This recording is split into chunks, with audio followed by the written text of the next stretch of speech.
High বন্ধুরা, চলো আজকে তোমাদের সাথে শেয়ার করি আমি কীভাবে চিকেন রান্না। প্রথমে কড়াইতে তেল দিয়ে গোটা জিরে, গোটা গরম মশলা, তেজপাতা সব ফোড়ন দিলাম। দিয়ে আবার ফোড়নটা থেকে গন্ধ বেরিয়ে আসে আবার পেঁয়াজ কুচি দিয়ে দিলাম। পেঁয়াজ কুচি দেওয়ার পরে পেঁয়াজটাকে ভাজা ভাজা করে নেব। যতক্ষণ পেঁয়াজটা ভাজা ভাজা হয় ততক্ষণ আমি চিকেনটাকে একটু লেবুর রস মেশাচ্ছি। লেবুর রস দিলে চিকেনটা থেকে গন্ধটা ছাড়ে না, ওই জন্য বেশ পেঁয়াজটা ভাজা ভাজা হয়ে গেল। এবার চিকেনটা দিয়ে দেবো, ভালো করে ভাজা ভাজা করে এবার চিকেনটাকে দিয়ে দেবো।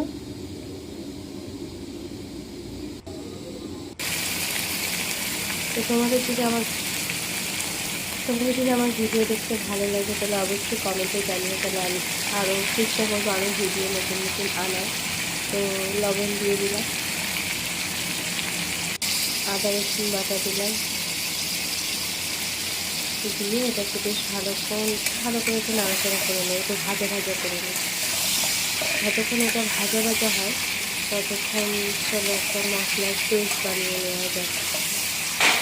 তো মশলার পেস্ট বানানোর জন্য একটা বাটি চামচ 1 চামচ লঙ্কার গুঁড়ো দেবো। লঙ্কার গুঁড়োটা দেবো মনে হলো একটু কম হয়েছে, তাই আবার একটু দিলাম। 1 চামচ জিরের গুঁড়ো নিয়ে নেব, 1 চামচ হলুদ গুঁড়ো, একটু গরম মশলা গুঁড়ো 1/2 চা চামচ, 1/2 চা চামচ মিট মশলা, মানে চিকেন মশলা আর কি, আর দই দিয়ে এই মশলাটাকে ভালোভাবে মিক্স করবো। আমি দই দিলাম, পরিমাণ মতন দেবে। তো দেওয়ার পরে এই যে মশলাটাকে মিক্স করছি। চলো এবার চিকেনটা কতটা ভাজা ভাজা হলো দেখি।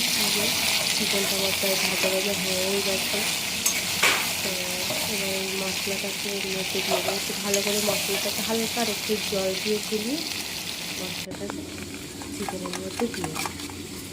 দেখেছো কত ভালোভাবে মশলাটা গুলি চিকেনের মধ্যে দিয়ে ভালো করে নাড়াচাড়া করবো, ভালো করে নেড়ে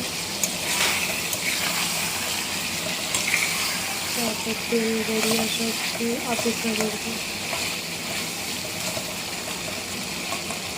এই যে তেল বেরিয়ে এসছে, এবার এর মধ্যে হালকা একটু জল দিয়ে দেবো।